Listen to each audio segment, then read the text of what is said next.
Hello à tous, c'est Audrey la Boulette. Si c'est la première fois que vous regardez une de mes vidéos, j'ai créé ma chaîne YouTube suite à mon mariage en 2019. J'y partage mon expérience et mes conseils pour organiser votre mariage à votre tour. Donc si cela vous intéresse, n'hésitez pas à vous abonner à ma chaîne pour ne pas rater mes prochaines vidéos.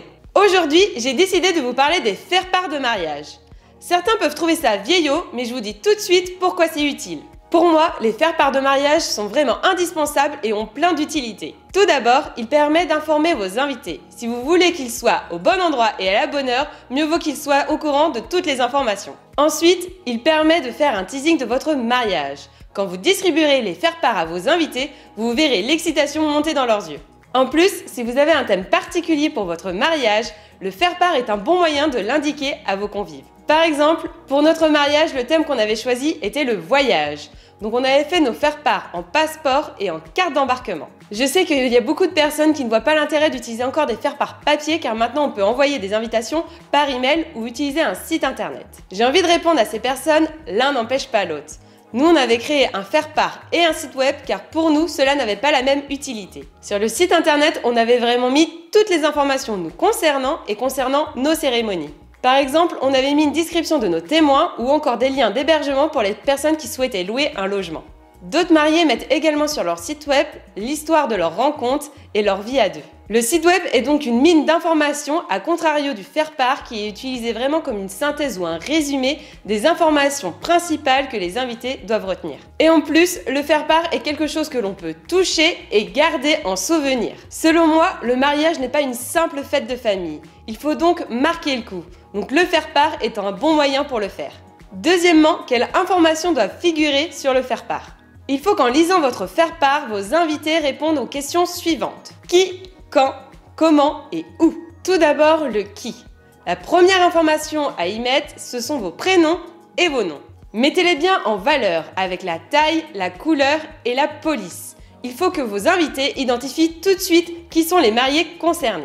Attention tout de même dans le choix de votre police. Il y en a des très jolies, mais elles ne sont pas toujours lisibles. Pensez aux personnes âgées. Ensuite, vous pouvez également mettre votre adresse postale. Certains invités ne pourront pas être présents sûrement le jour de votre cérémonie. Ils pourront ainsi vous envoyer un petit mot d'excuse par voie postale. Et surtout, pour les personnes un peu tête en l'air qui auraient oublié de mettre de l'argent dans votre cagnotte, cela pourra leur permettre de réparer l'erreur. Vous pouvez également indiquer les noms, prénoms et adresses postales de vos parents. Dans le cas où ils participent financièrement à votre mariage, cela est bien normal. Certains invités connaîtront peut-être plus vos parents que vous-même. Voir le nom de vos parents pourra peut-être mieux les aider à cerner qui se marie.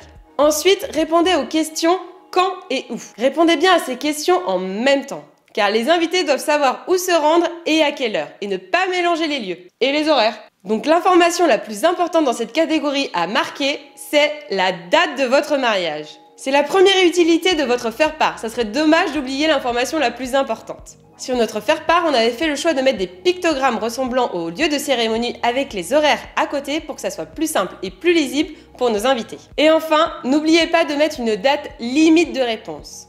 Cela vous aidera à donner le bon compte d'invités à vos traiteurs et à commander la bonne quantité de boissons. La dernière question, c'est le comment. Vous pouvez remplir cette catégorie en fonction de vos envies.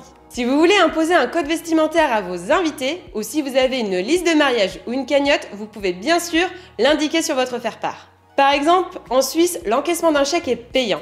Du coup, les Suisses mettent leur IBAN sur leur faire-part pour que les invités puissent verser de l'argent dans leur cagnotte. Donc n'hésitez pas à avoir un esprit pratico-pratique et à indiquer toutes les informations qui vous semblent pratiques et nécessaires pour vos invités.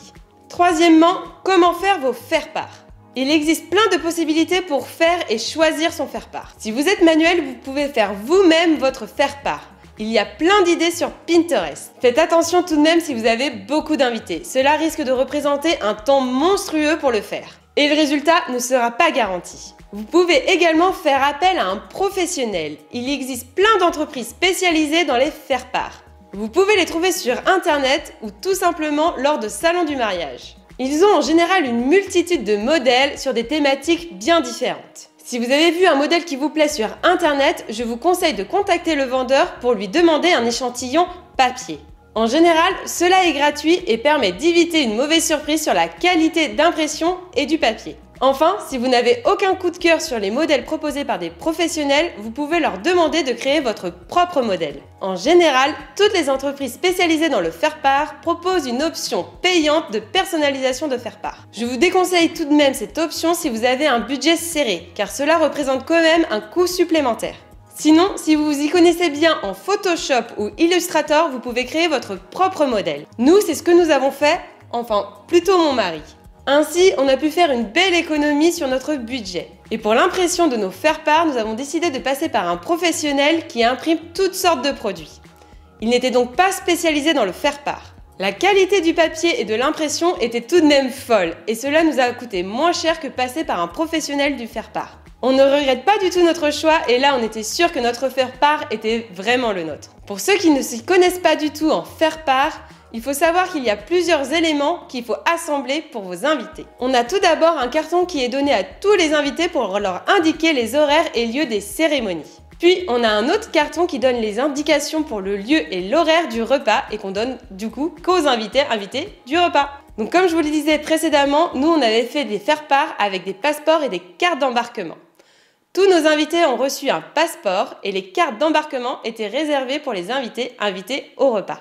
Et enfin, dans le choix de votre faire-part, n'oubliez pas les enveloppes. Il faut y penser avant d'avoir choisi définitivement votre faire-part. Par exemple, si vous avez choisi un faire-part avec des dimensions un peu spécifiques, il pourrait ne pas rentrer dans des enveloppes standards. Donc vous devrez acheter également des enveloppes spécifiques qui vous coûteront plus cher. Les petites mesurent 11 cm par 16 et les longues mesurent 22 cm par 11. Je vous conseille également de ne pas acheter vos enveloppes chez votre imprimeur, car celles-ci coûtent en général plus cher.